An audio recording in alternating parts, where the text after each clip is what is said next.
Let's roll.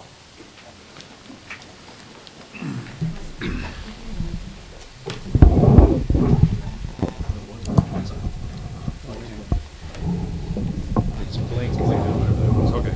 Good morning, everyone. It's March 29th, 2022. We're at the Mitchell County Courthouse for our Supervisor Board meeting. We have an agenda in front of us. I'm going to have a chance to read it over. Need a motion to approve in a second. Move to approve the agenda. Stevens made a motion to approve. Do we have a second? I'll second it. Mark has seconded it. All those in favor? Aye. Opposed? Moving on, approve the minutes of the March 22nd meeting.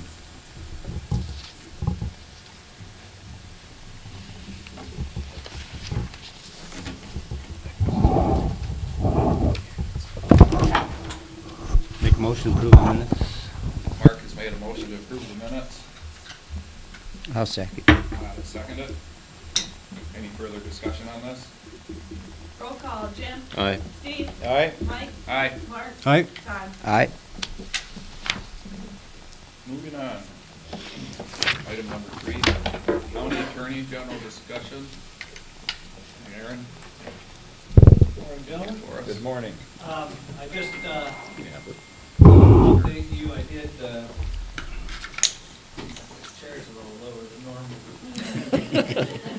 I'm always sitting on the floor with my legs crossed. But anyway, I think it was on Friday, I had a conversation with Carlton Salmons in Des Moines on, Russ Kephart's case. You call it,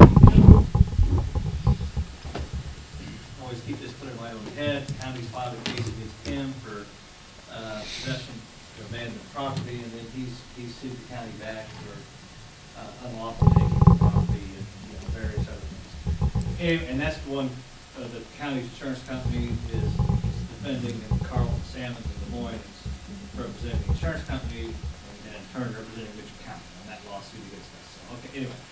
I had a conversation with him, I think it was on Friday, it was either Thursday or Friday, I think it was on Friday. Just kind of got an update. There's really nothing new. Last time I indicated to you that Carlton Salmons on behalf of Mitchell County filed a motion for summary judgment, trying to have the case kicked out of court, which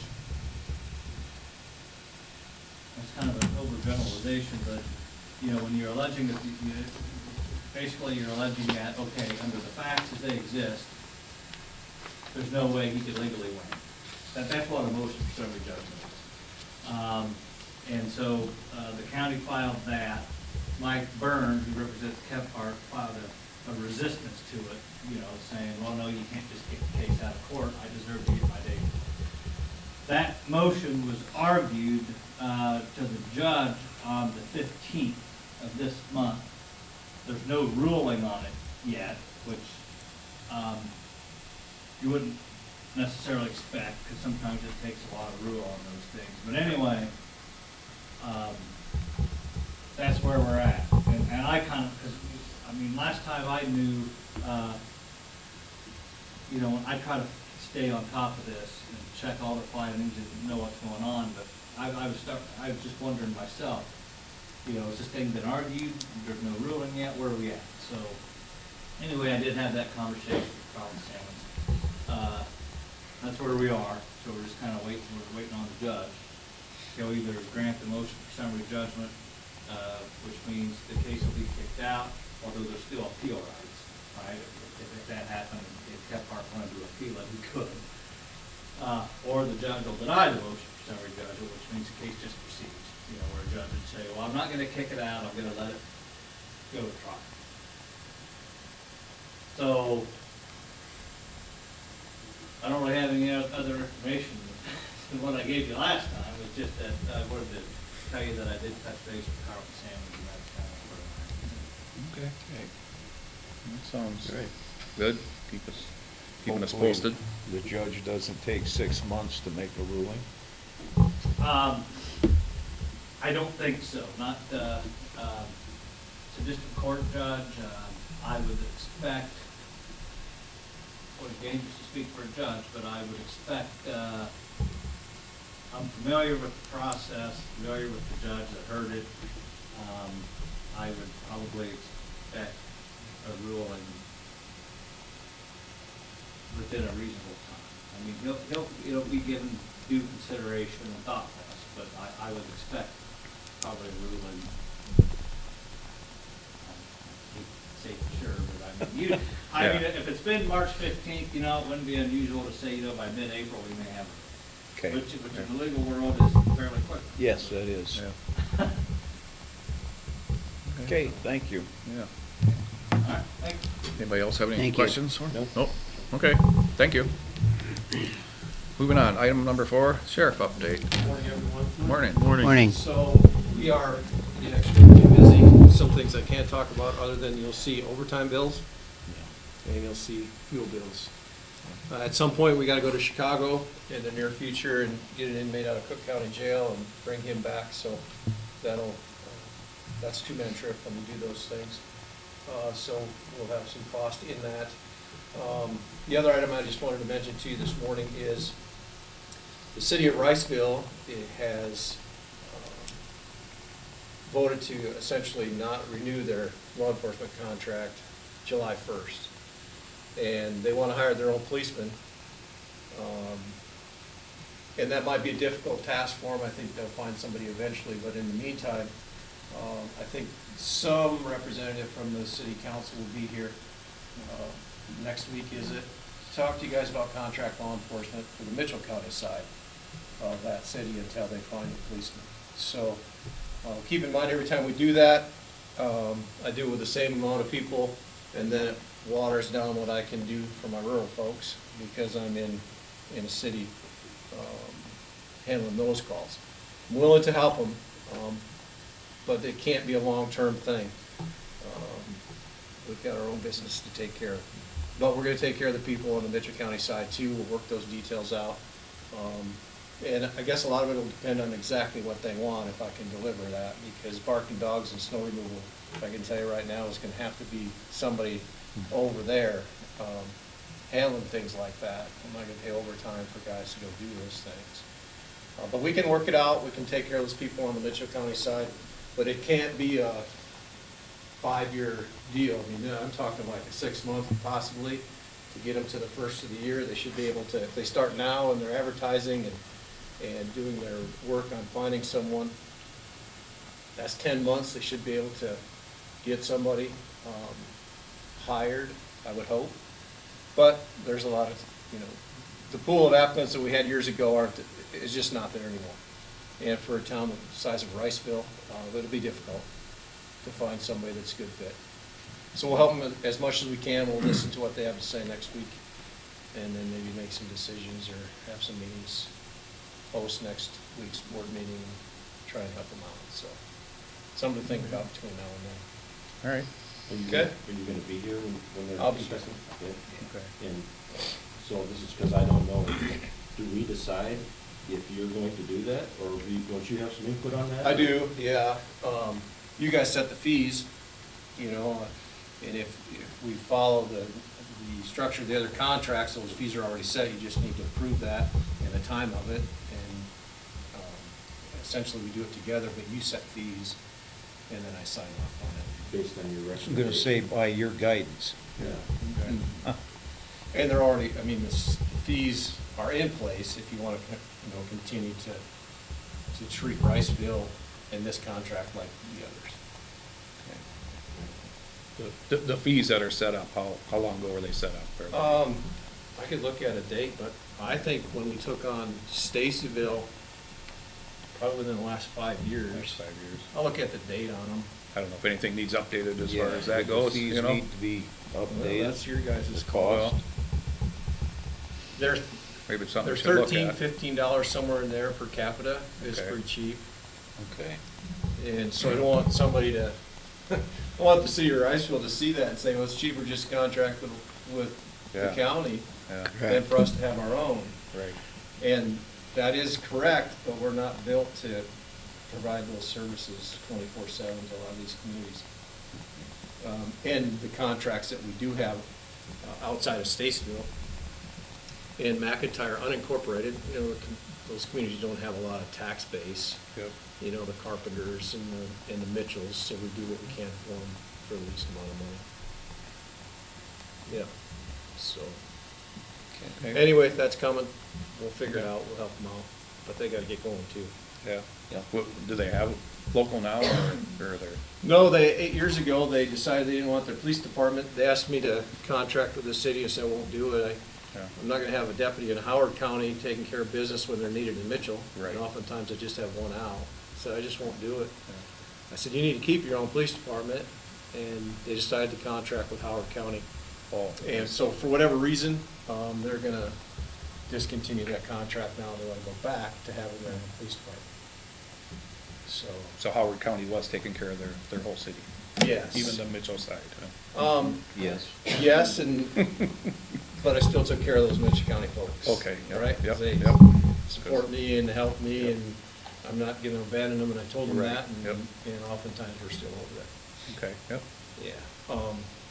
And then I think they're looking for a city clerk, and I think the mayor might resign too. so. I think I heard that. A lot of too, things yeah. happening over there, and so we'll try and help them out.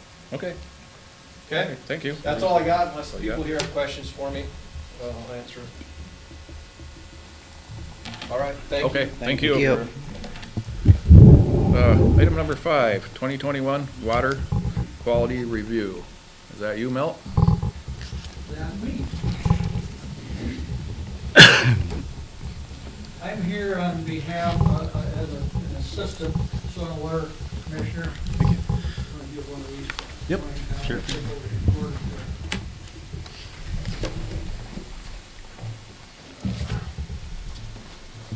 Thank you. There are a couple of commissioners here with me this morning. I'd like to introduce Jackie Armstrong and Dana Norby.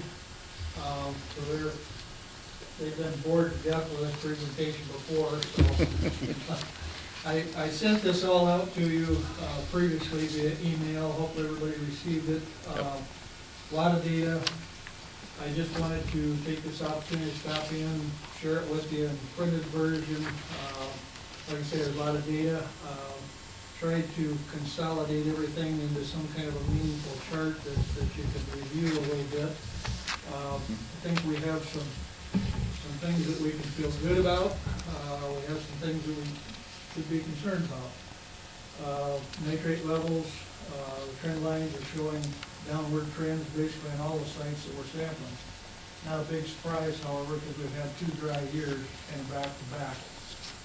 While 2021 total precipitation looked to be about average, I think Osage had 36 inches, which is about average, but according to Osage, 11 inches of that came in August. So it didn't impact nitrate runoff that much. So those last 2 years have really shown that, trend lines are going down. I suspect when we return to normal or increased precipitation, we're probably gonna see some of those trend lines coming back up as far as nitrate is concerned. Rock Creek Watershed District has been working there for probably about 10 years now to focus on Rock Creek Watershed. Big challenge has been a constant turnover with staff. We get somebody trained, we get them in the watershed, we get a lot of projects going. They're off to career advancement or moving. We've just hired another coordinator in Rock Creek, so we hope to ramp up those efforts again. I think the latest report I had, there's been 8 bioreactors installed in cooperation with the Soybean Association. We've had, I think Logan also told us that there's 8 saturated buffers that have been, or saturated buffer strips, right, that have been installed down there. So, are we gonna see immediate results? I doubt it, but over the next 4 or 5 years, as we continue to monitor that, water in that situation, I would hope that we can start to see some of those nitrate levels actually coming down, regardless of precipitation we're gonna get. Some of the other concerns, nitrates overall are still higher than we'd like to see as far as those medium levels. Phosphates are higher than we'd like to see in bacteria. In some places, we're seeing increased trend lines, certainly in bacteria. And we have some things to take some comfort in. I think certainly on Cedar River, bacteria levels are low in terms of state standards, which still seeing about 25% of those samples that are above the state standard. But when we look at promoting and increasing recreational opportunities, people contact with the water, as far as the water trails and all those things the county, trying to promote, I think we can take some comfort in the fact that most of those bacteria levels where we need to be concerned with human contact, nitrate and phosphate doesn't really affect human contact, even though they're a little higher than we like, but bacteria certainly, E. coli numbers indicate potential problems as far as human contact when it comes to, I've had family members, I've had relatives, I've had friends, I've gone to Mississippi, I've gone to Macokota, I'm originally from eastern Iowa, and I've had probably at least a half a dozen people that I can document that have had some serious health problems as a result of water contact. So it's there, it's something we do need to be concerned about, but I think on the Cedar River, we can take some comfort in the fact that those bacteria levels seem to be in pretty good shape for us. Another thing I would point out, just to highlight, I think we have a real gem in the county as far as water quality, and that's Turtle Creek. I mentioned that in a little bit of a write-up I did. I'd just like to really reinforce that because it is a true gem. Water quality standards there are pretty good shape. We've documented, DNR's documented brown trout reproduction, and that's not a small thing. We've got really good water quality. Yes, it's a small watershed, but being a small watershed, it has the potential for huge impacts if we do things wrong, basically. So I just want to reinforce the fact that I think Turtle Creek is a real gem. We have some others that are in pretty good condition but need some additional work, particularly in the area of bacteria. Rock Creek is one of them, of course. Burrow is another stream that's in pretty good condition with some exceptions. But I think there again, if we can focus on some of these things brought about by the data that we're seeing, if we begin to focus on some of those problem areas, we might be able to address some of those things. So like I say, I wanted to just get in front of you and if you had any questions or anything I sent out and reinforce a couple things. The other thing I would mention, Mike, I think I sent out a notice to you that we're having one of the things that the Soil and Water District is working on, considering, is a new staff position that would be a water quality coordinator position. We're just in the planning stages to figure out how to fund it. There's a variety of opportunities. So we're working on that. We'll meet tomorrow morning. I would invite you, if you can participate, or any of you, just let us know. It's going to be a Zoom link, 8 o'clock in the morning. We have a variety of people that are bringing information into that subcommittee meeting to see, number one, if we want to create a position, number two, what it's going to be all about, number three is how in the world we're funded. We've got some opportunities, but it's going to take a lot of partners to do that. Our focus will be on water quality, but basically using all of the tools that the Soil and Water District has available to us in terms of cover crop cost sharing. Cover crop can play a big role. The more people and more ground we get out there covered with cover crops, we're going to impact all of these things, the nitrate, the phosphate, the bacteria. So we've got a focus area in Rock Creek where we've seen really good adaptation of cover crops and a lot of other practices, and we're able to focus there. We're able to build some trust and relationships with people, some long-term impact.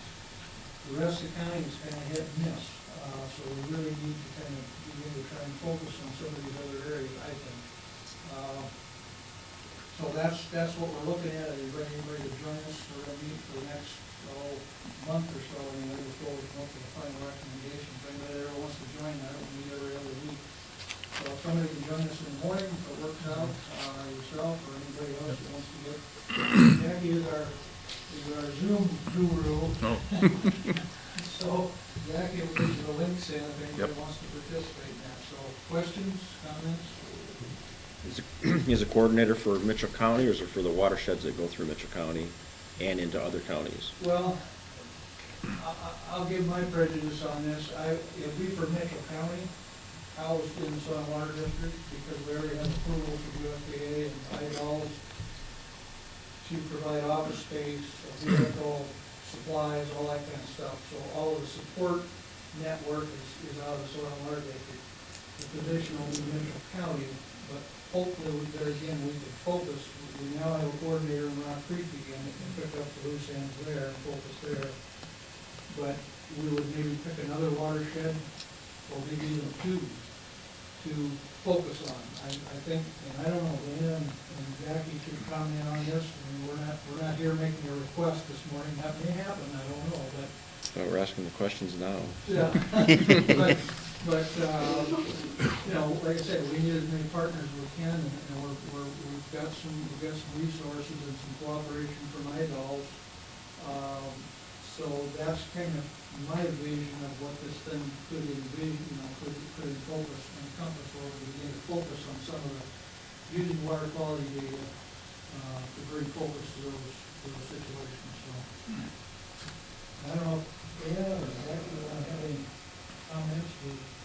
We've been, well, the thing I would point out, and I said this before, we have a lot of data from a lot of points. We have some that have 16 years. If you look at that, going from the second column over under years, that tells you how many years of data we have for each of those sites. Cedar River State Line, we have 16 years of data. When you drop down to Rock Creek Canyon, we have 9. So we continue to build on that database. The more data we get, the more strength this data has as far as what's really happening out there. So, again, thank you for your support in the past, and Guess just another question. So a lot of the watersheds have been talking about having a coordinator all. So if this position is created, I would wonder what the overlap is as far as, are people going to be doing independent duties, or is there going to be an overlap of duties for the same people doing the same work? well, And I know you might not have that answer, but that's something that I would be wondering. Right. We're talking about funding. Rock Creek, in the past, unfortunately, Rock Creek was designed, and that's the way the state designs these watershed projects, is that coordinator is to work in that watershed with those cooperators. Over the last 10 years, and certainly over the last 2 with COVID, we have had such staff turnover, both with career advancements and people relocating just because they want to be somewhere else in the office, that we've been so short-staffed at times that the Rock Creek Watershed Coordinator has had to pull double duty and certify CRP projects or certify other practices, so they got pulled out of Rock Creek to do general duties. We now have a new DC, we just started last district conservationist. He's that position, whether it be male or female, is kind of the coordinator of the whole office. It's a federal job. So, and then we have Logan Chatfield, who is our new Rock Creek watershed. So our staff is starting to come back up a little bit, but there again, those staff positions can change the federal employment and change tomorrow. We can decide career advancement, and that's what we've looked at. I think we've had 6 district conservationists in the last 10 years.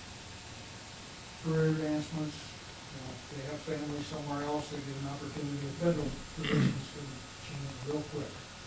So that's the challenge that we've been under, and that's why we're looking at this other potential opportunity. But ideally, another watershed coordinator is going to be assigned to a watershed, and you know, if that's the way the district commissioner decided to do it, but we're still in, just defining stages. That's the way it can be designed. So by doing this, you'd maybe have more testing sites, is that, would there be more testing sites, or? I don't Or not. think, we might shift some around, because Yeah, some because I think places there's some big we- gaps and, you know, Yeah, some stretches we of, might shift some around. A couple streams I'd like to get into yet. Willow Creek, down by your brother's place, for one. okay, We tested that years ago.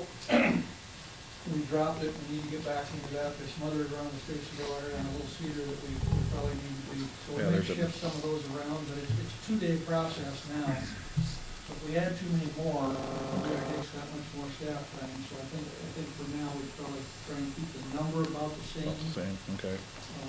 But we might shift some of those around and start getting some data on some different streams. The other thing I want to point out, DNR was always keeping our database for us. We would send it to DNR, they would enter it. 2018, that stopped. I don't know if I told you this before or not. I was really concerned because we're no longer considered credible data because the data isn't being collected by DNR. Bottom line is, they didn't want it because they don't have the staff or the time to do it, so they just said, well, we're not gonna take it anymore. So we have a database there from 2006 to 2017 that sits on their database. I brought all that data into I developed a database here at home. So we have our own database. It'll be housed out of Sono Water District and at County Conservation. So we still have a database. So all this information is going to be accessible to anybody that wants to look at it. It won't be published on the web like DNR has it, because of the cost to do that. But someday it could be if anybody wants to. But I just want to reassure you, this data is not going to sit on a shelf somewhere and nobody looked at. It's something that we want it to be a working document for us. And that's the other thing, this person that we're looking at could it takes 3-4 days a month to finish sampling and getting the data in the database. So it's something also that needs some attention. I'm doing it as a volunteer. I'll do it as long as I can, as necessary, but that's just the way it goes. So, again, thanks for your support. Thank you. Yeah. Any questions, go ahead and take a call. Okay, thank you. Thanks. Thank you.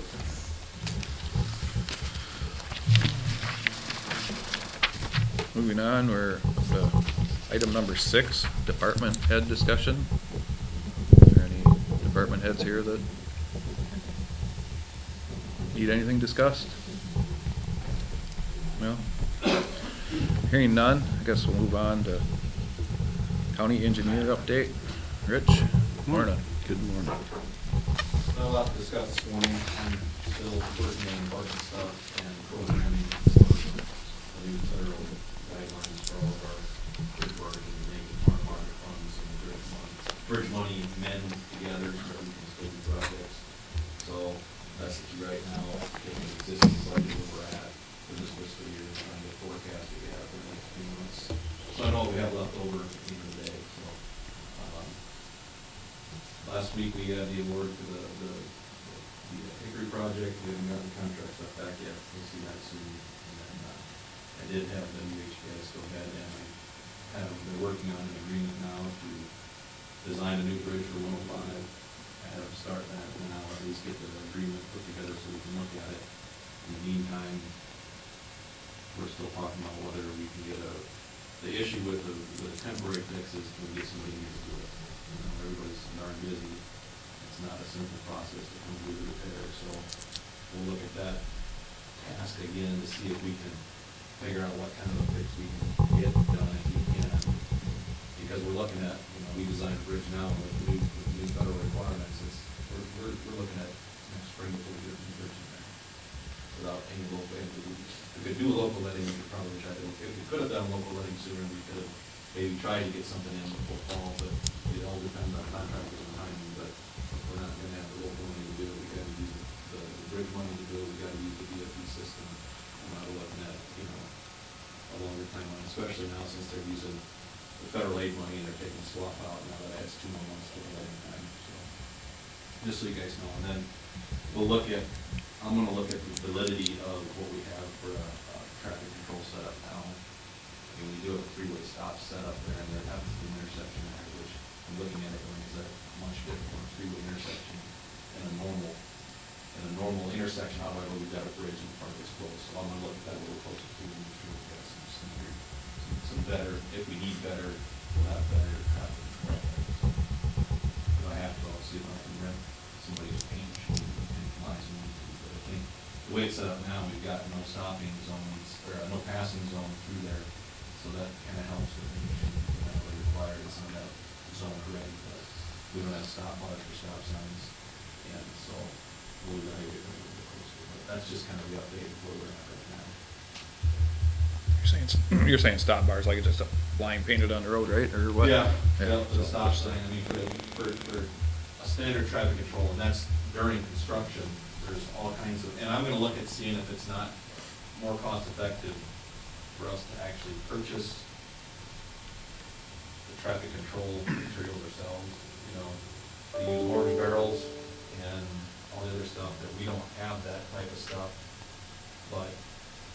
gonna cost us $50,000 or whatever that's gonna come to it, we could probably buy the stuff ourselves, and we have the equipment for whatever we need it for anything else, but I'm gonna evaluate those numbers too, so. Kind of make sure we make a good decision on what we spend our money on. I would like to see an estimate on what it would cost to repair this bridge, too, just, Well, I gave you guys that information of all that, the range of repair. well, yeah, the range, yeah, it's quite a range. Yeah, well, they can't tell Okay. us without. Yeah, but, there's cement wall under part of it and limestone under part, and Mhm. the lane that's open has cement under it. Yep. So what would it take to put cement under the other lane, That was the $750,000 estimate. Because you're gonna do both sides, because the other side's got half limestone on the other side. Right. And if you're gonna spend $750,000 and have a 40-year-old bridge deck, you wanna come back in 20 years and do a bridge deck project after that, it would cost are higher. Just wondering if there's an option, There are options, but I guess we wanna look at what the cost, and they gave us the breakdown of, I think, on that, they gave us the yearly, or the annual costs for the life cycle of what they're opting out for, and it was either I'd have to look back, I don't have it written right now to find out what the options were to, what was more cost effective. Because you're looking at a new bridge of a 60 to 80-year lifespan, if we do a repair, we still have old concrete that we're tying into, which that's gonna deteriorate faster than the new stuff, unless you're just gonna redo everything, and if you're gonna redo everything, you might just as Oh, yeah. well spend the money on new deck. Also. What would the federal government do as far as funding money for a project that we still have a old bridge deck that's with an old design and old safety standards? Would they fund anything like that? I mean, would they even do that? For using federal money, the repair has to last at least 20 years. So if we do a back wall repair, we have to bring that bridge up to standards so that whatever we've done lasts at least 20 years. So if there's deck work that needs to be done to get us in that 20 year, we'll have to do deck work too. I know there's some pre-stressed strands underneath beams that are needing to be looked at and repaired. You might as well, you have to do that while you're down there, because the repair has to be such, you have to do a repair, and yeah, we can fix the abutments, but if in 10 years that bridge goes into a posting or something again, that's not gonna look good. It's gotta be brought up to a standard where we don't have to post it for 20 years, and we're looking at not only just doing the back walls, but the deck too. If we're gonna stick that kind of money in, it just seems to make more sense to put a whole new bridge in there than to mess around and piece them up together. Initially, when you started on that, the cost of repairing, and I would imagine that was just that one half of the one side, your estimate was somewhere between 80 to 200,000. That was just for a temporary fix. Well, that was for, number one, that was a temporary fix estimate too, but also before the limestone wall got totally, before it deteriorated, it was gonna be a simple repair, just to kind of sturdy it back up, but because there's more of it on now, it's going to be more of a intense fix, I guess. It would be nice, though, to see if somebody would have a decent guesstimate.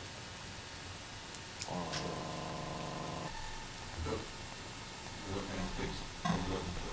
I mean, when I gave you the three options, we had a temporary fix to get us through that was a big spread. You want me to put a contract together to give us a tighter fix? Because we can do that.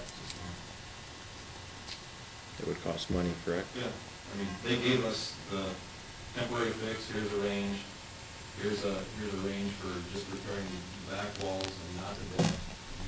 Here's an estimate for the bridge. We have that information, I presented it to you guys a while back. I just think that we're gonna have, for a number of years yet, we're not gonna get estimates that are that close. I mean, you look at the sheriff's, the HVAC stuff he's presented us. Right now, we don't have enough people to do these jobs. So I think they're gonna. The federal funding's gonna change, where we're gonna have Davis Bacon wages, that's gonna raise the prices. The prices on bridges now have gone up significantly in the last 2 years. the contractors don't have the people and the schedule to do everything that's out there, so. I mean, I can't tell you other than what they've given us. What they've given us is about as accurate as we can get without going and doing a design. And then finding out the design isn't right. I mean, the design is more expensive or least expensive, but, you know. Those are the ranges that those are the ranges we're seeing in the lettings the way they are now. And the design engineers are the ones that they're the ones that are seeing these bridges. They're designing these bridges and they're seeing the letting. They know what the trends are. We're using DOT numbers for trends. So they usually go by a square foot.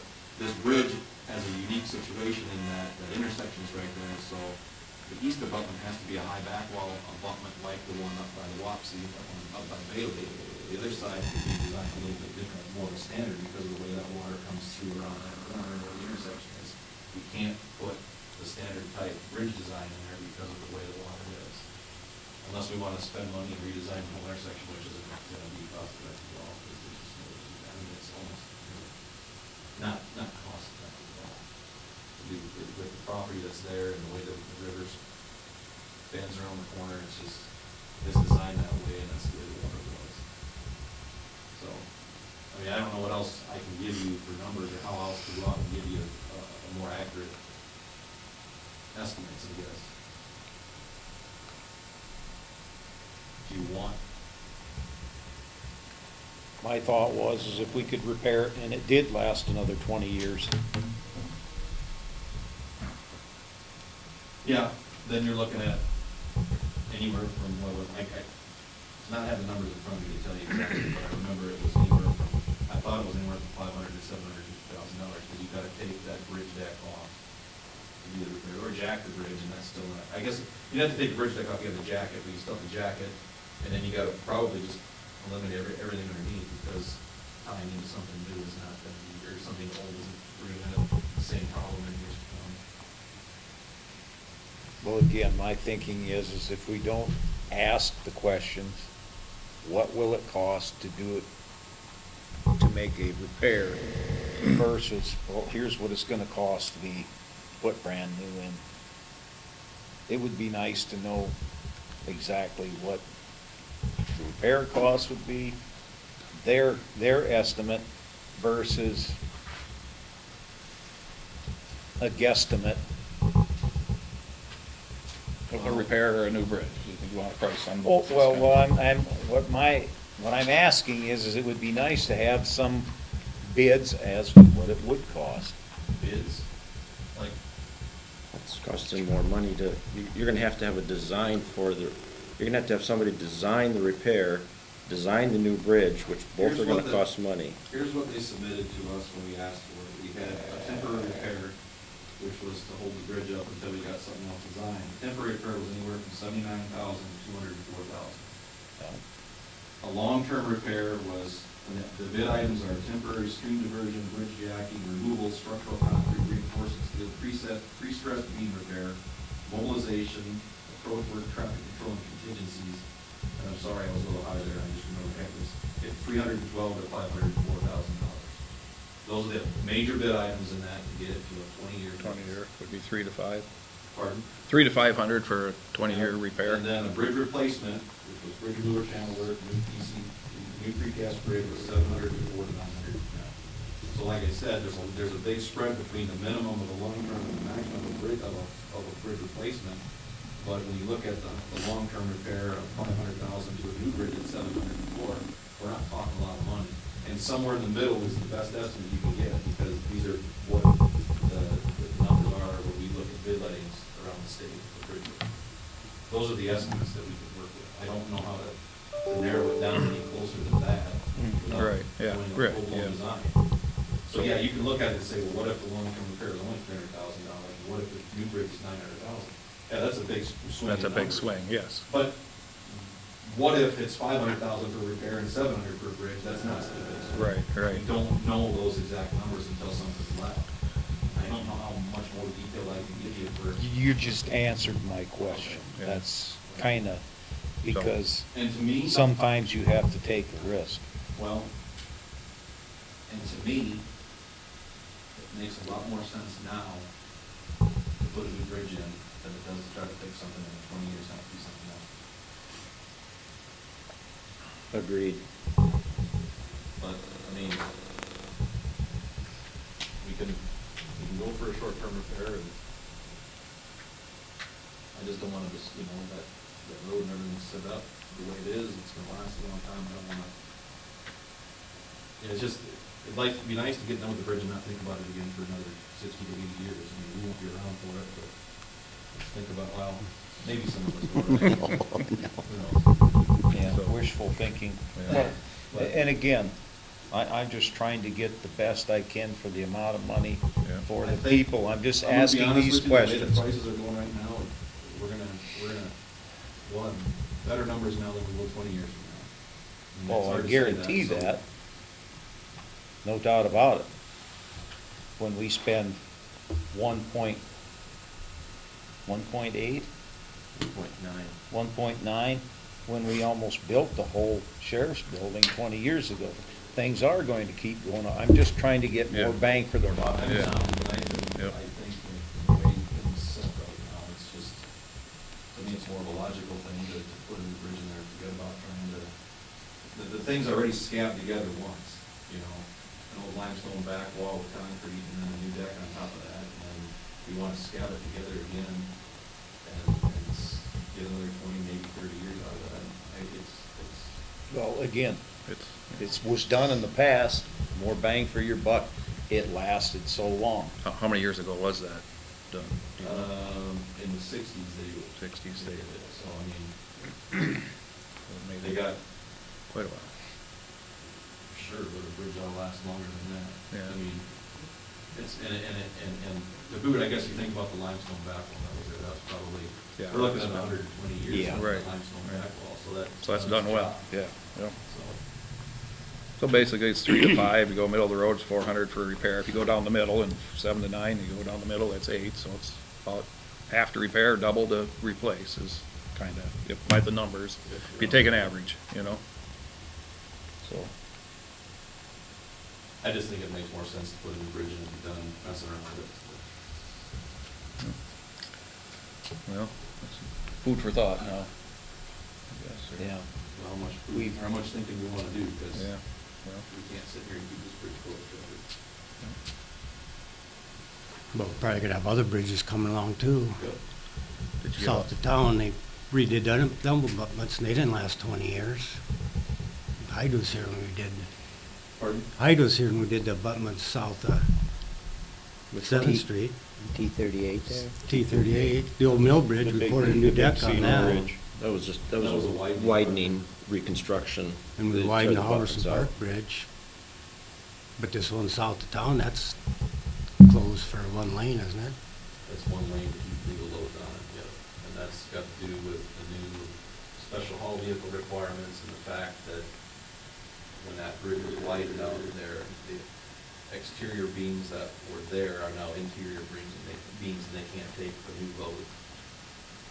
So that- Everything's changing.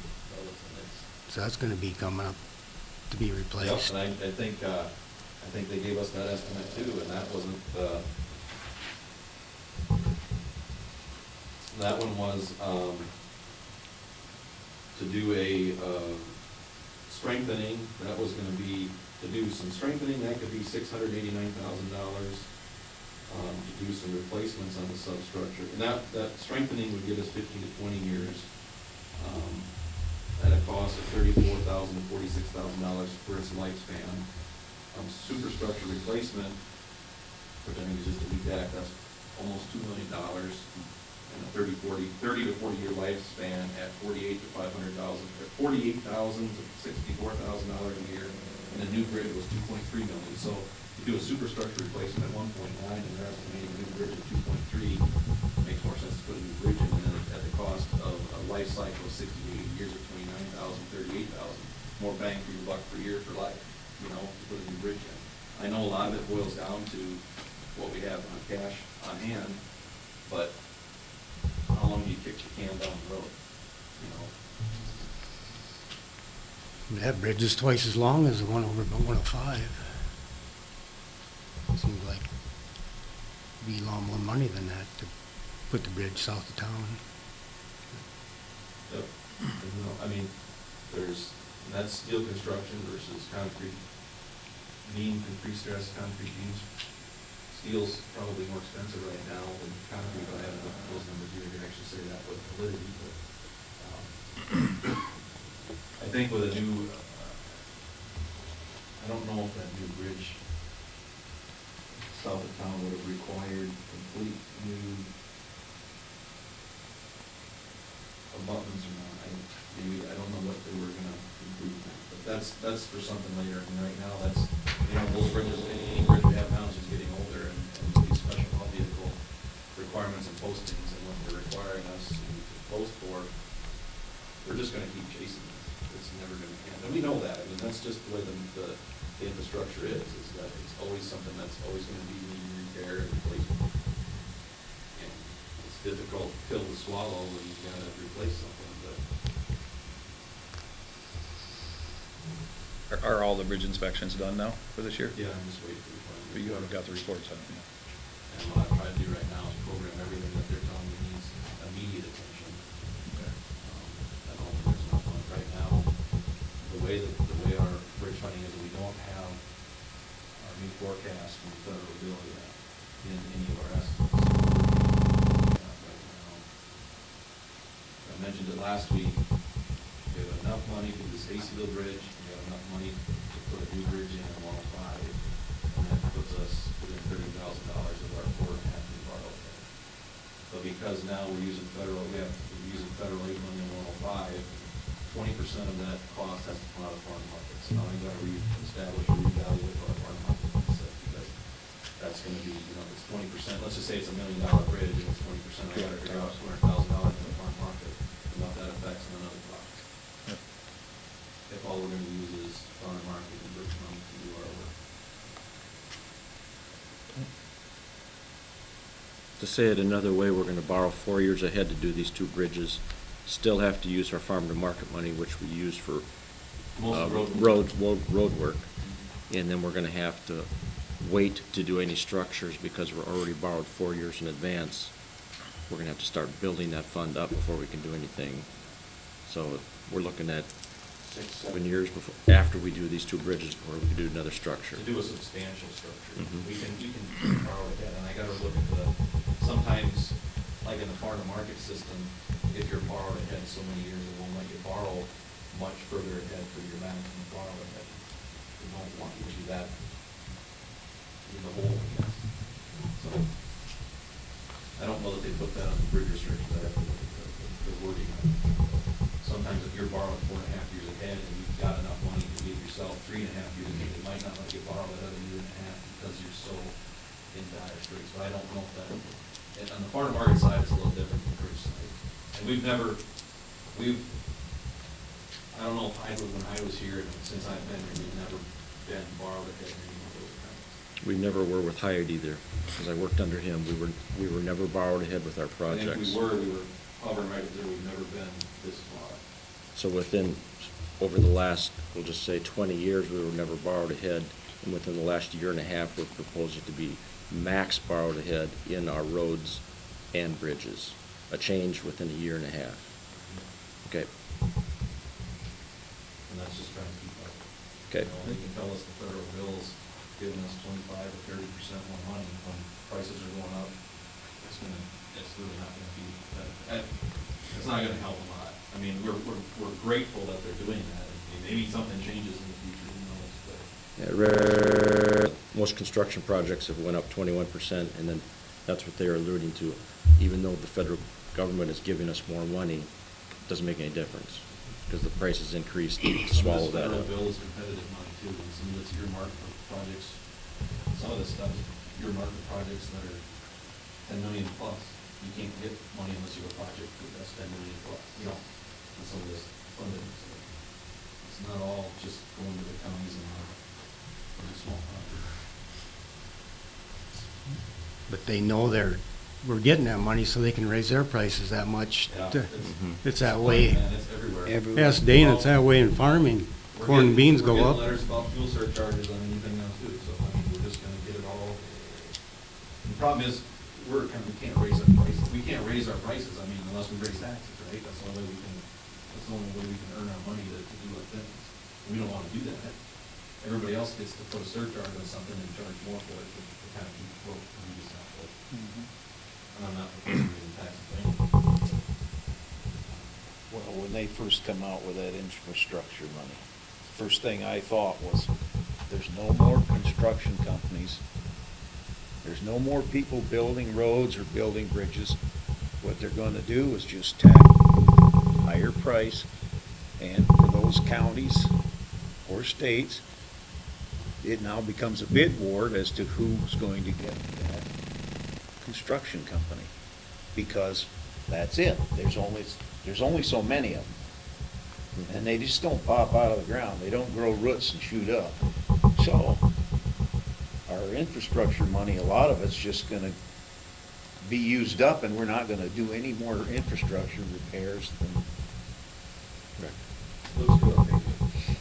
It sounded good, but it was not really a good thing. And nobody's got the magic in order to solve the problem. We're just trying to solve our own problems here. and Correct. what we have. We can forecast and predict what everybody's gonna tell us, but we gotta work in the now and try to forecast for the future for what we want to come and look like. You know? Right.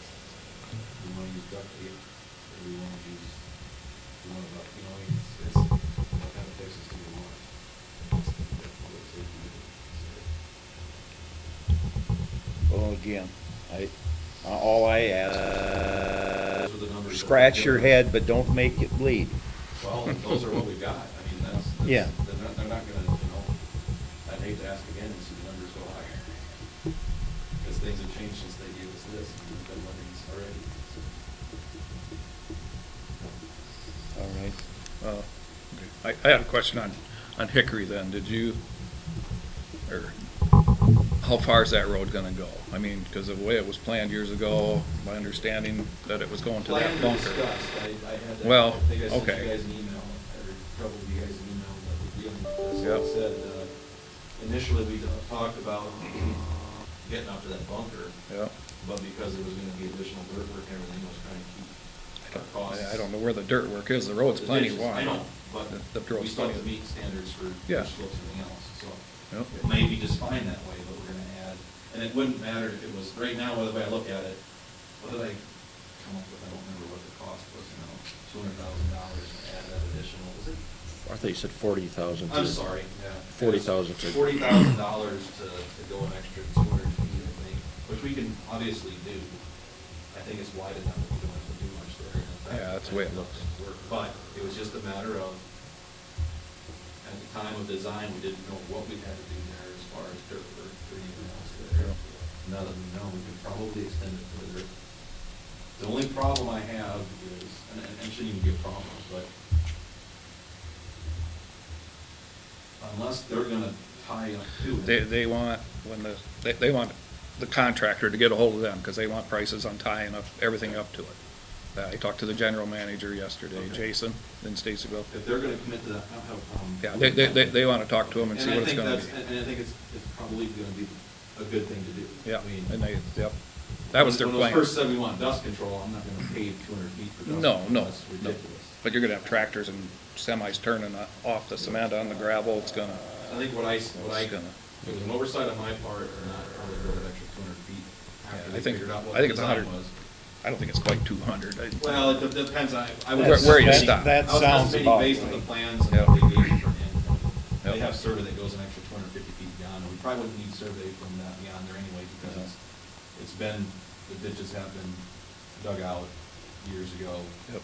It's kind of a little bit wider, so I think it'd be okay to just, we'll probably just extend it an extra, whatever it takes to get to that. To get to that last driveway? Be done with the issue. Yeah. And especially if they wanna pave their approaches, then that makes. They do, or they want a price on it, he said, you know, if it's, And that would be when the contractor comes in. right. And they- that would be the time to do it, really, yeah. Yes.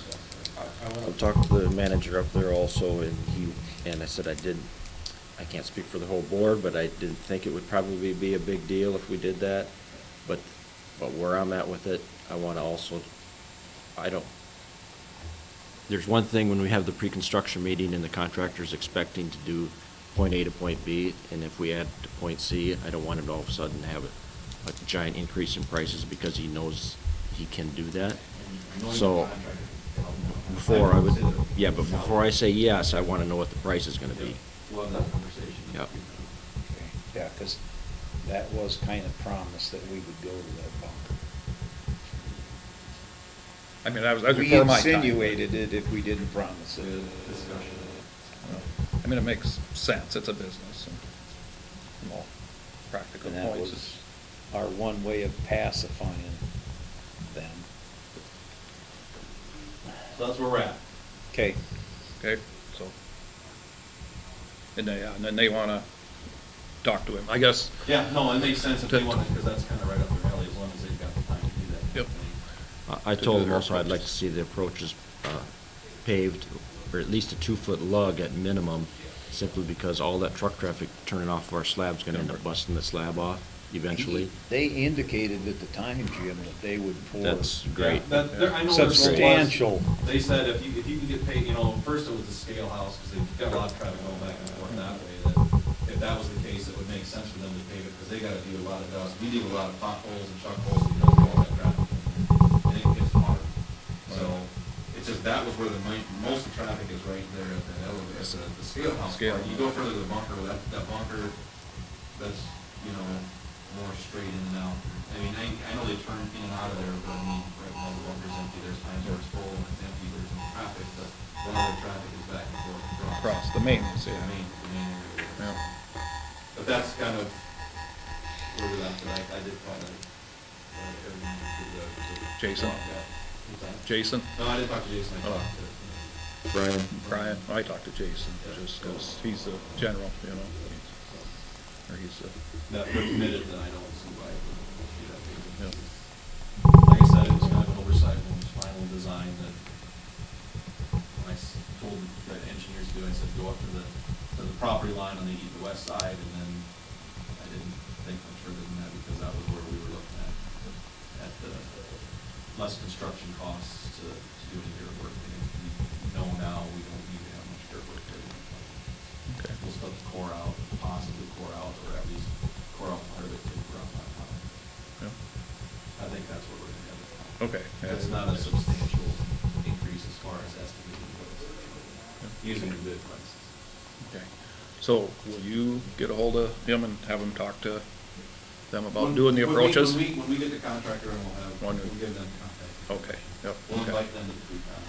okay, yep, yep, Or affected. affected, yep, okay, just so it's, okay. All right. And then, I don't know, west of Stacyville, there's a no passing zone sign down, Yeah, I had the guys who were. are they were about a It's mile still out? down. It was, about a mile out, looks like it, been laying there all winter, I don't know, somebody told me, but, I don't know. It's, just before that first corner, 100 feet before on the north side of the road, mile west, Yep. I think I noticed that last week. so, You guys need to fix. okay. Think that, anybody have any more questions? No? Rich? No? We have 3 schools. Oh, good. Oh, is there 3? Okay, that's good. We're gonna have, I think, 2 decals in the school. See how it works. Yeah, Sounds Yep. good. okay, thank you. Okay, item number 8, action on Town and Country Day Ag Fair request. That's me. Oh, that's you, okay. What, I should come up here and ask for $500, I'm gonna be spending on the bridges, especially when they're that close to me. But anyway, I'm gonna ask for it anyway. We have, at our Town and Country Days, the last 3 years, we have had an ag fair. We're trying to keep the heritage of our agriculture in Mitchell County, so we call it an ag and horticulture fair. We have a flower show. We invite anybody any organization that is dealing with agriculture or anything to set up a booth there. And we have discussions, we have kids that bring things in and so on. So I'm asking for $500 for that for our Town and Country Days. But you don't need to build a bridge to get there, right? Correct. I think the county usually contributes to this anyway, Yes, don't they? because it's our, It's your- I think yeah. It's your town celebration, correct? Is 500 what's been in the past too, probably? Okay. I'll make a motion to Okay. donate 500 to the, Mark's made a motion. Seconded. Steve has seconded it. Any other discussion on this? Roll call, Pat. Aye. Mark. aye, Mike. Aye. Steve. Aye. Jim. Thank you. Motion passed. Okay, now we're down to item number 9. Discussion and action on zoning policy and procedures. So, Amanda? Yes. What's that? So this chair is really short today. I'm Oh. already short, so this does not help my circumstance. Okay, so I sent you guys an email, with a couple of policy and procedures that, pertain to, like building permits, conditional use and variance hearings, and zoning commission hearings. And then, I don't know, did you do? Okay, so Yep, then we got 'em. you also have copies of what the applications for what each of those will look like. Just because there was a concern about, whether or not we had different applications for everything, so I wanted to provide those to you. The main reason I'm coming to you is because all of these policy and procedures have prices in them, and we need to confirm those prices. So for the building permits, that price is set at $55. We kind of had a discussion about that previously, about how we weren't gonna raise that building permit. So I just wanted to confirm that. And then conditional use variance hearings and zoning commission hearings are all set, for $300. And then they'll also have to fill out a building permit when they start their construction. So that would be $300 for the actual hearing, with the zoning commission and the board of adjustment, are required, and then also $55 building. So, I guess I'm just curious about, whether or not you guys approve those, and then my end goal is to be able to put these on the website, so that way the public can access these. I think it's important for the public to be able to see exactly how things are run, so that would be my end goal, but. Any questions? I think it'd probably be good to get it on the website, would be for informational Yeah. purposes, yes. Right. I plan to do that on like the septic system side as well. Just, yep.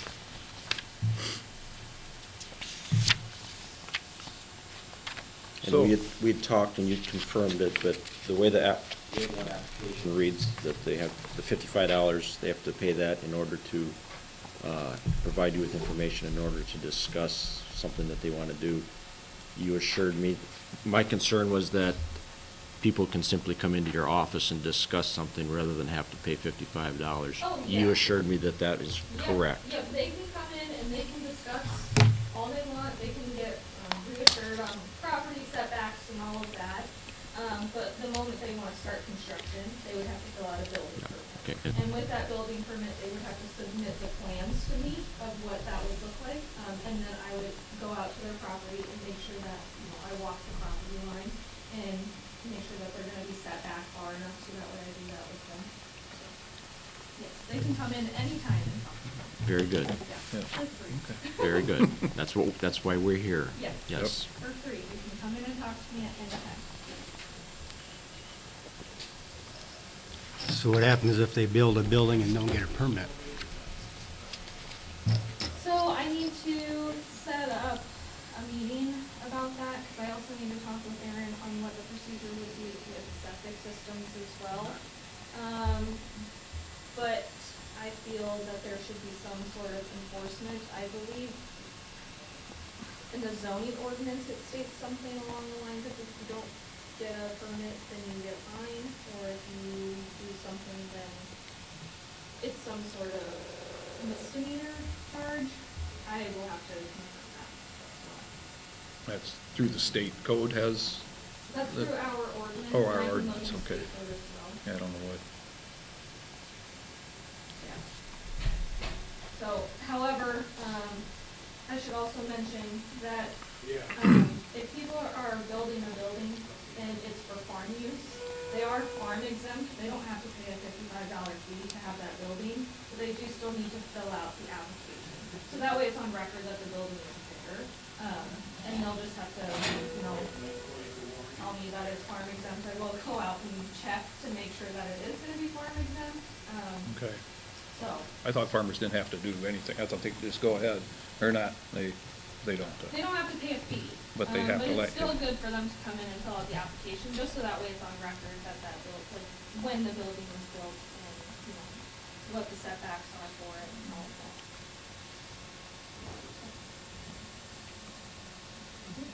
Okay. All right. So, any other questions? Actually, I You just have- looked at my notes, I do have a question. Sure. So for large commercial projects, from what I have been informed of in the past, they have had a completely different, I guess, construction permit fee. From what I was told, other counties based off of our prices, when the windmills were being built, and those were $500 a piece per windmill that we charge. And then cell towers are $300, like commercial cell towers, not just for home use. Commercial cell towers are $300. I have a question about the solar farm pricing, because I'm not sure about that. Because the one that's being built, just Yep. east of town, they have called me, and I told them that I would ask if there would be a different price on what their construction permit would be, because Yeah. we have the $55 one, and then windmills and cell towers are completely different, but I don't know about solar farms. Wonder what, I would think So it'd don't know. wind turbines that we You put would up, I think, mean, it's yeah. somewhat kind of Solar- neat. Solar panel setup could be 160 acres as a wind tower. It's just- True, yeah. So, and then Is this there one- any other, well, is any Heartland other Power. counties in the state, have they addressed this? Do you know it? So, I mean, every county varies, and I know that, What happened with Heartland Power's solar farm? the one that's up by St. Ansgar, yeah. Do you know? That would Could be- you check into that? I mean, that would be Amanda? comparable, you know? I have. You have? I have, well, I haven't called Heartland. Oh. But I have looked in records, and I haven't found anything. Well, I'm referring to like other counties in the state, if they have addressed this, Yep. what their, I can ask, especially surrounding counties, because they're more, I guess, comparable to us. I probably won't ask Polk County on what they charge, but, yeah, I can ask surrounding counties That exactly would what they give- charge for construction permits for solar farms. I just didn't know if maybe, that would give us a start to go Yeah. from. okay, That would be based on acres, from Yeah, what you again, a commented. solar farm could be 160 acres, it Mhm. could be 10 sections like they were discussing that Yeah. they wanted to do up here in the northeast corner. Yeah, 500 would be pretty cheap for that. Yeah. Yes. so, and then this one is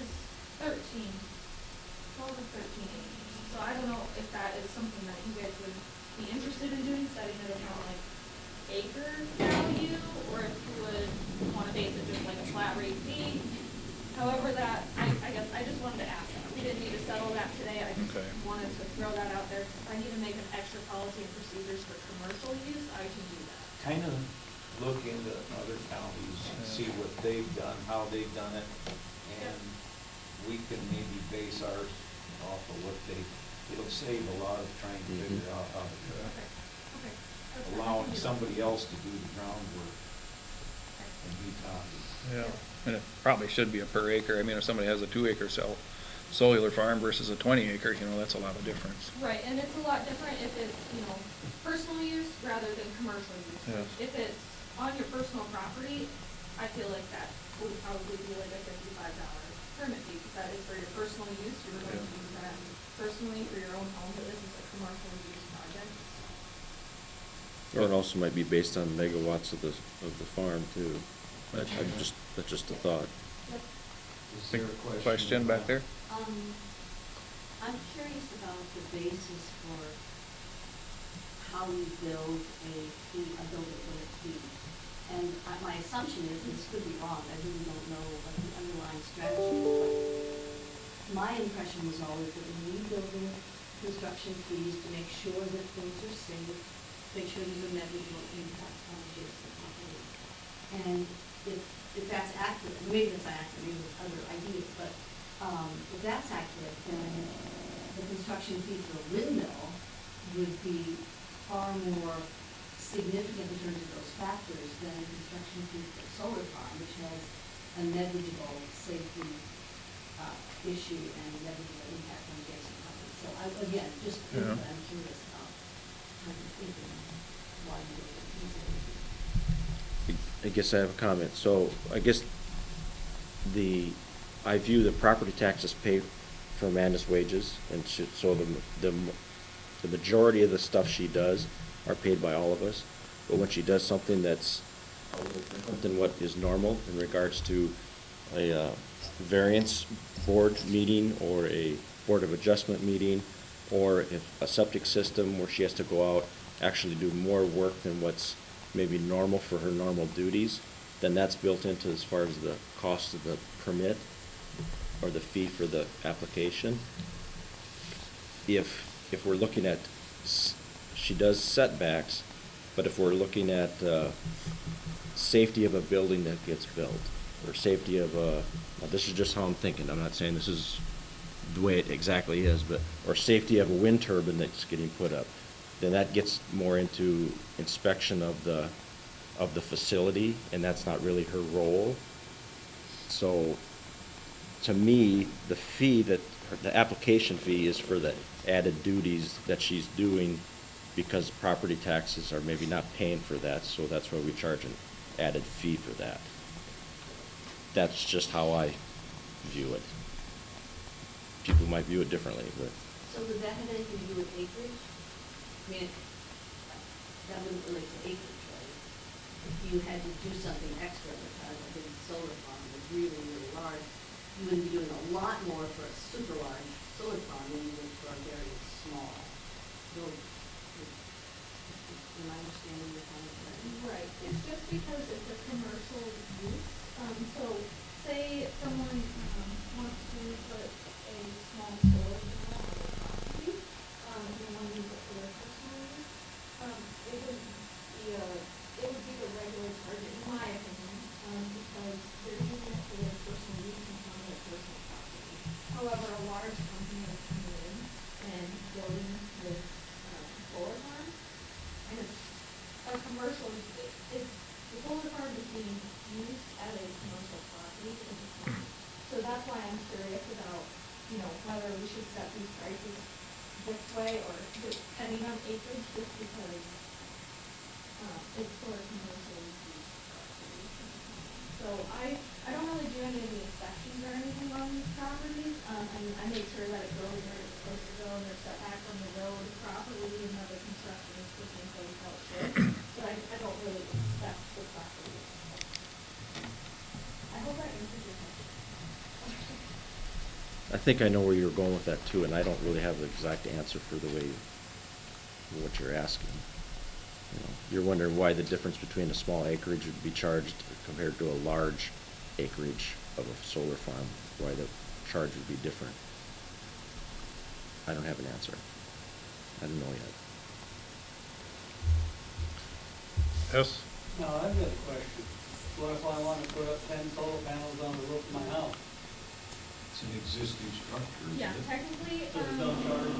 technically there is no charge for that. I have a lot of companies call me and they ask if we have a permit for that, and in the county currently we do not, because it is going on your personal structure, on your home. So that you as the homeowner and you as the property owner have the ability to do with your structure as you wish. It's just like doing construction inside your home. You can do whatever you want. You can put your kitchen cabinets in, but it's your structure, and if you want to put solar panels on your house, then you have more than the ability to do that.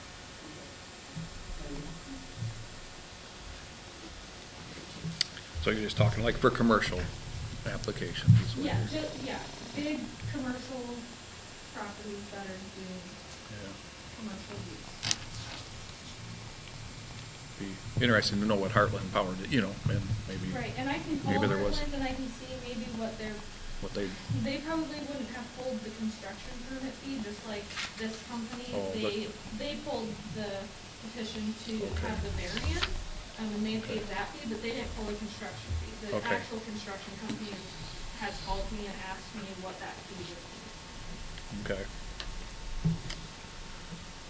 Well, have to do a little more research, huh, on that part? Yeah, so, but other than that, I guess I'm here to have, For this other, yeah, for the policy and procedures to just approve those, so that way, the pricing and those, so that way, they can go on the website. okay. So, So, move to approve the zoning policy and procedure fees as presented to us. Jim has had made a move to approve the zoning policy. We have a second? I'll second that. Mark, seconded that? Any further discussion on this? Roll call, Mark. Aye. Mike. Aye. Steve. Aye. Jim. Aye. Todd. Aye. Okay, thank you. Item number 10, discussion and action on infill lot demo applications. Everybody, It's everybody just. Oh, So I have 2 applications for you. Last night, the MCEC Commission approved both applications. They were emailed out. I also have the hard copies here that I can pass around. It will take 2 separate motions, since they're 2 separate applications. The first one is an applicant, the applicant is Tim Schultz. And the project address is gonna be 632 Oak Street in Osage. And this is a request for $10,000, and the quote is attached. This one was, approved by my board. The second one is, the applicant is Kent Kettleson. The project address is at 1333 Mechanic Street, lot 12. And this one is for $5,000. This one was approved with contingencies. Mr. Kettleson submitted his application, and since he is a contractor, he noted that he has his own excavator. So he has put Kent Kettleson Construction as the demolition company. There was a lot of discussion back and forth with that.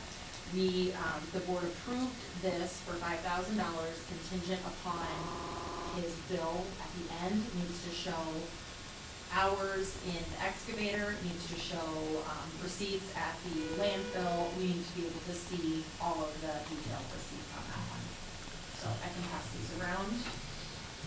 Questions that you may have? I have some questions. We'll let these guys get the applicants first.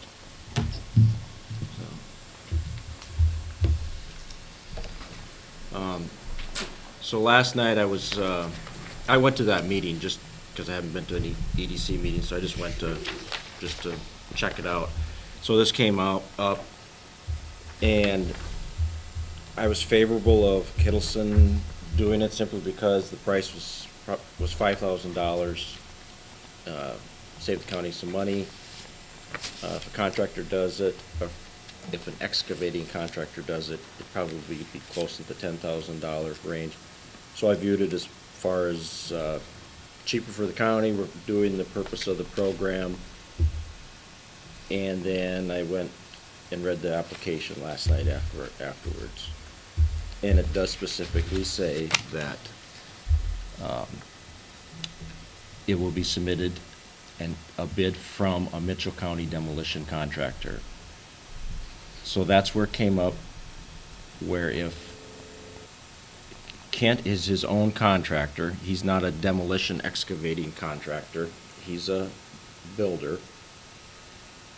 I think he'll do a good job. I think he would tear it down correctly. What I'm nervous, after I think about this, what I'm nervous about is in the future, are we gonna have somebody in the rural area submit an application because he wants to build a house and, gonna tear down his barn, because that's where the house is gonna be. Simply goes, lights and match to the barn, burns it up, levels the site, builds a 3-stall garage with a small bathroom and a cot in there, and he's got $10,000 for the project. So I don't want to start getting to the point where people are taking advantage of this thing also. I'm kind of nervous. I think you do a good job, but it does say a good financial demolition contractor. And sure, you good, but to see if, she has good friends for us to see if he doesn't have a license to be a contractor. Is that what? How was the license with the state? And, he was not, so it's not registered. I thought that was a good thought to do that. So, I just wanted to bring that up because I don't want something to happen in the future. I'm sure you guys' thoughts on it. Well, the one thing we have to remember is the key word is, they have to bring receipts to us. And the receipts just can't say, you know, Todd Fryan excavating, you know. And we don't pay them until we see these, and Sherry goes out and it's a good thing. She's going, taking pictures before and after, because it's to build a house within 2 years. So the key thing is we gotta remember, they have to bring us legit receipts. And that is basically the contractor, landfill, possibly the DNR, you know, if it gets involved with shingles and the lead paint and stuff. So, you know, we need the receipts, and that's how Rachel will pay it out. Correct. The way the program is designed is the bill at the end of the demolition from the company that does the demolition will provide us the bill with all receipts, and, you know, we can reach out and say we need to see the landfill receipts, things like that. Then that would go to the auditor's office to pay. So what you approve is up to, for instance, this one is $5,000. If the receipts came back from the bill of $3,500 because of the hours and the landfill receipts, that's all that would be paid. You're only approving up to whatever they're requesting, if that kind of makes sense. His application is, and again, I'm not trying to pick on him, I just don't want future things happening. His application says proposed work estimate in regards to the demolition. The demolition of house on corner of Mechanic and 1333 Mechanic? That's the address. Yeah.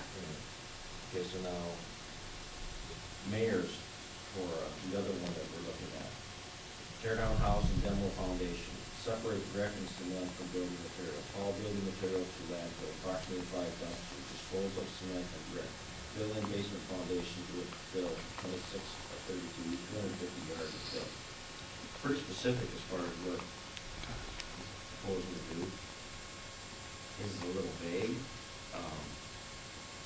There again, like Todd said, well, if you're gonna approve it, we wanna know a little bit more what you're doing as far as, yeah, do you just let them have the fire department torch it? Are you hauling materials out? You know, what's happening here? And I don't mean to make a big problem, No. but I just No, want that's to, make Yep. people aware of. I doubt they'll be burning that one in town, even though it is on the edge of town. Well, the fire department burns houses in town all the time. Do they? Yeah, Oh, yeah, yeah, they do. Yeah, 2 a year, they can burn 2 a year. With Train, shingles, yeah. they have to train in them, There's and only then, one house goes to yeah. Training. But yeah, and I'm with Jim, and I hope you guys all agree that we need receipts, and we're just not gonna pay me to go tear my house down and get 10 grand and not do it the right way. We have, what do we want to say, the rules and regulations of this program, and it's gotta be done right. You know, I thought this program too was like to help individuals out, you know, to, like, these people, none of these, they're gonna build a house, they're not gonna live in it or nothing, it's just, yeah, I thought it was more to help the public people, you know, with private ownership people to build a house, and now we're, No, that was never the I intent. didn't view it that way either. oh, No, that's the way I that's- viewed it, but, No, this program is to get rid of yep, dilapidated houses, to build a house, so we can get people to move in but no, it's not a personal thing, absolutely no, not, that's the way I never kinda took was. it. I guess a comment about, we're getting sidetracked, but a comment about that, half of the people that submit these applications are not gonna be the people that live in the premises, because a lot of these houses are old, dilapidated, and no offense to them, but the people that are living in those houses, the majority are not gonna be able to afford to build a new house on the location. So the opportunity is for them to sell their property, and this is completely up to them, move from the park or move to some other location if they feel they can get money for their existing place. And probably half of them are gonna be a contractor that's gonna come in, build a house, and they're gonna make money on it because we're all here to make money. And, the county's gonna give their property tax off. That's how I view it. I don't see where it's gonna be a lot of people are gonna utilize it because they can't afford to build a house, half of them would be doing it on these sites. So he brings in receipts. What if he brings in more than this 5,000 that he asked for? He can provide more than the 5,000, but all we're approving, if he's approved, is up to the 5,000. We do not go over because that's what he has been quoted at. So why wouldn't he put 10,000 down? And if he only brings in $8,000, what if he shortchanged himself now? You should have thought of that before you got quoted. But yes, you're correct. I mean, So he'd always put in 10,000, and if you bring in 8,000 receipts, that's all we pay. and well, with the quotes too, this one's unique. So when it comes to the excavation companies, they've all been able to provide very detailed, you know, X number of loads potentially going. So we have had quotes for less than 10,000. We've approved 4 so far. 2 of them are 10,000. One is 9,000, and then I think we have one for 6,000. I would have to look. 7,000.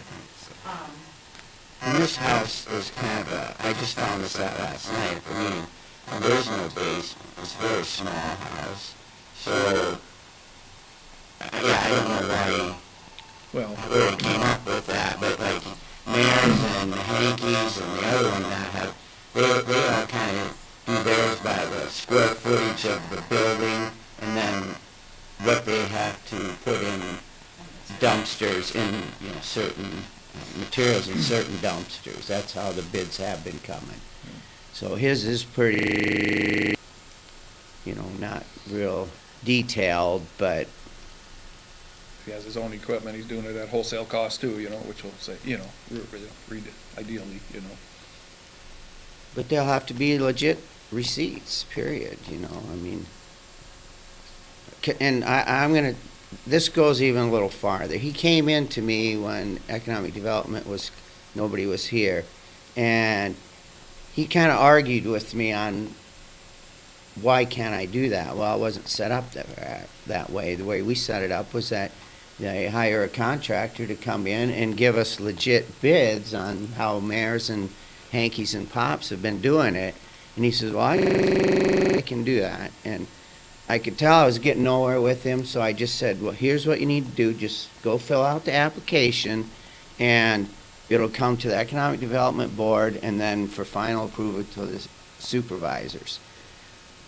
So he left, and a couple weeks later he came, filled it out, and he had expressed to one of the Economic Development personnel that Todd said I could do it this way, because they were explaining that's not the way this works.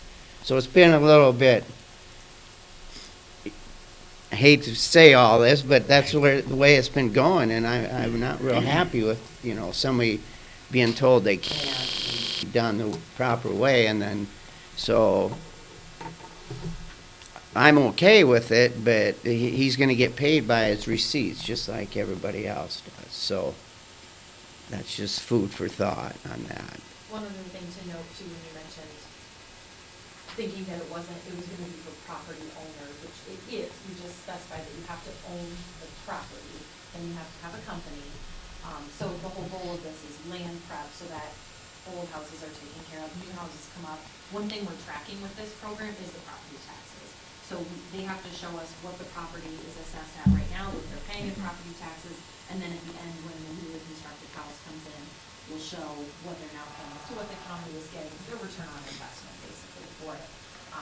And so, one thing with this is that there has already been, another builder, we had LR Construction, that was approved in the first round of the first 4. So, that's another instance of, it wasn't necessarily someone who owned the property that wanted to tear down and build a new house up. But again, that construction company also had an outside excavation company bid. So this is just the first one of its kind. There was a lot of discussion last night with my board as well, as far as, do you wanna, do we hinder, this happening? Do we make it go back, and ask that he provides a more detailed quote, a quote from an outside excavation company? Is that gonna deter him from doing this? It's ultimately, my board decided to approve it with contingencies of detailed receipts. My job is to bring it to all of you for the final decision. So it's gotta be built in 2 years, right? Correct, yep. So we don't pay the receipts before the 2 years, or we? So the receipts will be paid once, yes, not until they're up and going. Yep. I don't know if you answered this question. You wondered about if the house, you're asking if the house has to be built and then we pay the. Correct. So the house has to be up and then that's when we write the $5,000 check, or? I don't know that. Something in here says to the fact that if they don't follow through with that, then they have to reimburse the county. Yeah, Yeah. I think it's, the demolition, we do write the checks I think when they submit a bill. But it is, if they don't have a house built Within 2 within 2 years. Correct, that's it. And she's, Thank you, I don't have to thank them. Yeah. she that's how I will remember be it. going out and checking these, and we actually, I think there might even be something in there, would like to see progress within the first year with a final of in year 2. So, yeah, we're paying the demolition when they bring a bill in, because that's actually, the way we set it up, it's actually the excavating company doesn't have anything to do with the house being built. They're just hired to demolition it. But the person building the house is gonna get, that's who will bill the, yeah, if a house doesn't get built in 2 years. And they signed that agreement too. Yeah, so, But can you get blood out of a termite? It's- We hope so. life's a chance. Yes, it is. Yes, it is.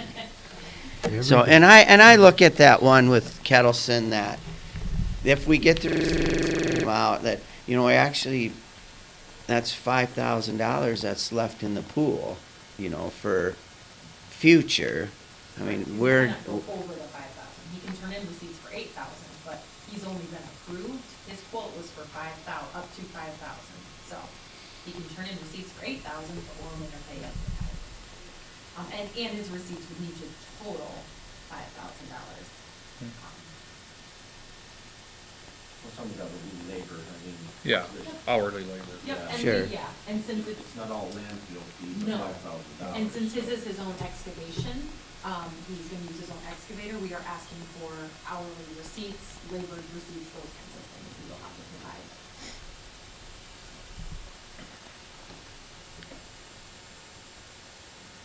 Like, so these would be like a spec house. Is there any indication on size, of square footage or not? We We don't don't put put any criteria it. except that it has to be a home. A home. I know, for instance, with the Schultz one on 632 Oak, if you're familiar with that lot, it's kind of the, brick house that's overgrown right on 7th Street there, right across from. Washington School, Well, kitty from the corner. schools there.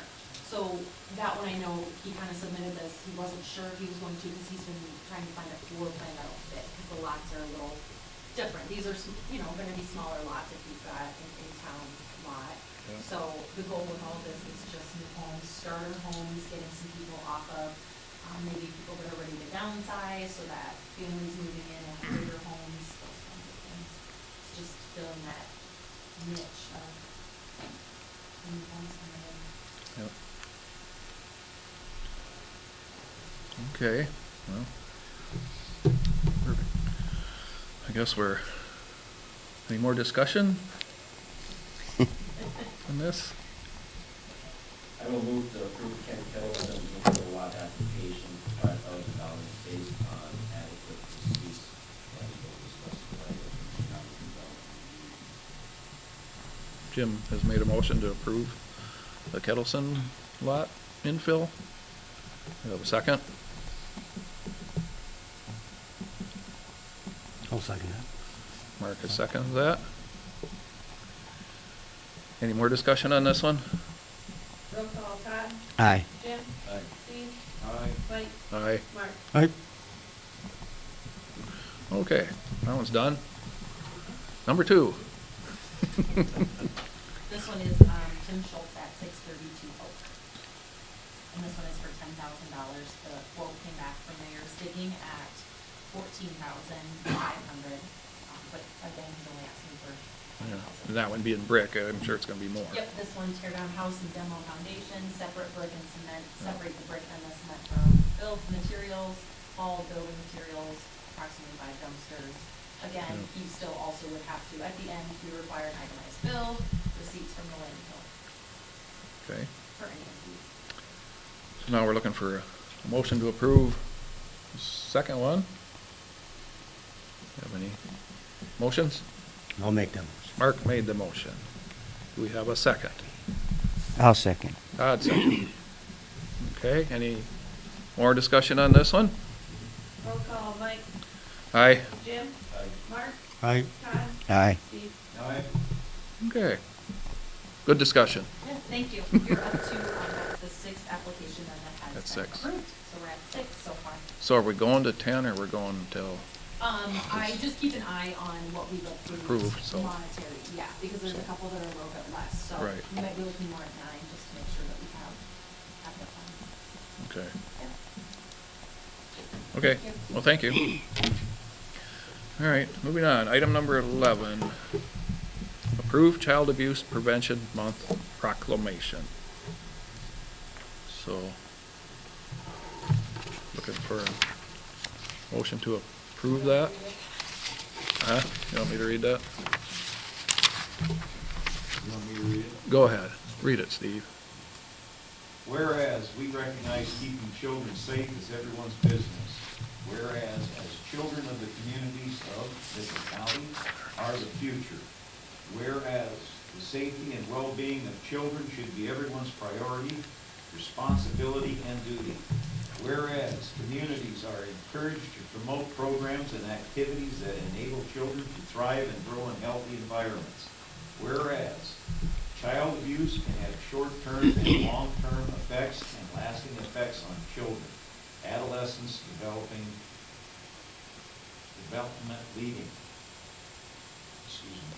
Therefore, we, the Mitchell County Board of Supervisors, Todd Bryan, Jim Weary, Steve Smollett, Mike Meyer, and Mark Hendrickson, do hereby proclaim April 2022 as Child Abuse Prevention Month in Mitchell County.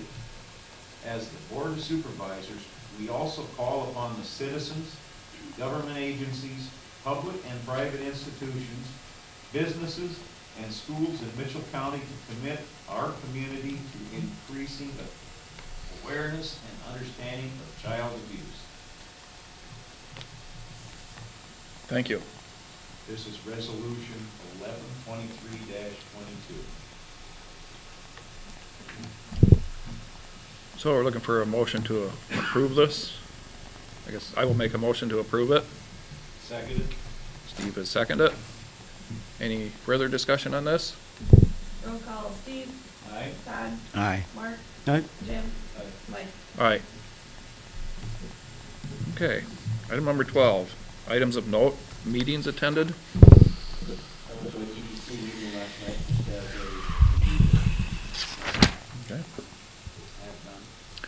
I went to Central Iowa Juvenile Detention Center meeting, and they had a building update. They're working on their addition, and there were some state legislators there. We had a tour, and they're trying to get equal funding for all the detention centers. Some detention centers get twice what other ones get for the same service, and they're trying to get because then the counties make up the difference that the state doesn't pay, so they're trying to get it equal across the board. Polk County apparently gets most of the money, so, yeah.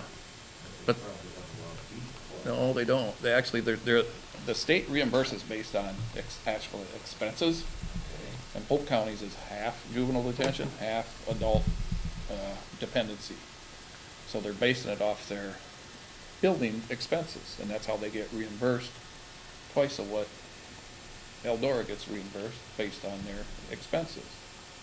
But it should be per day, per child per day, you know? I mean, that's what they want to get passed, so they were lengthy discussion on that because, yeah, it ain't really, so that was the main topic down there, so they're gonna work on getting that, get the playing field equal, you know, it'll help all the counties too, you know, so anyway, that was the meeting I had. I had a county social service one. They're working on that transition between the state taking over the counties, and they're still short employees. And at a Heartland Insurance meeting, they're talking about workman comp claims, or rather large they thought, and still working on the cybersecurity. They're still hammering that we got to get our people updated on that, and then update our coverage on our buildings.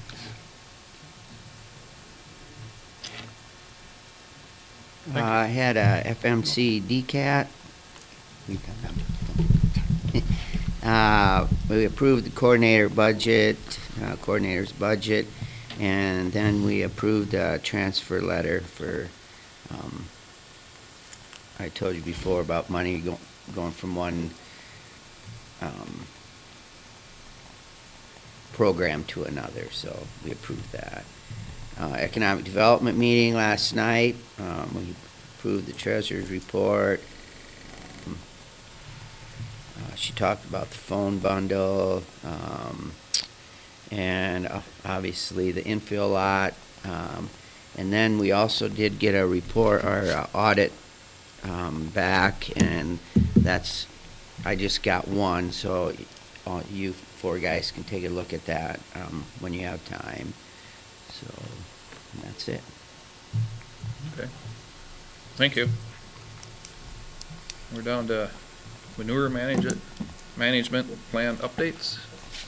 Benson site, 3189 Underwood Avenue, Orchard, Wolf Fisher Farm, 3100 Street, McIntyre, John Crumpback Finisher, 4895 Ocean Avenue, Statesville, Rio of 2 site, 2388 370th Street, Osage, Tudor site, 1016 Windfall Avenue, Charles City, Marquez Finisher, 2921 350th Street, Osage.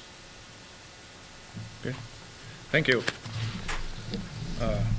Item C, any public comments from anybody?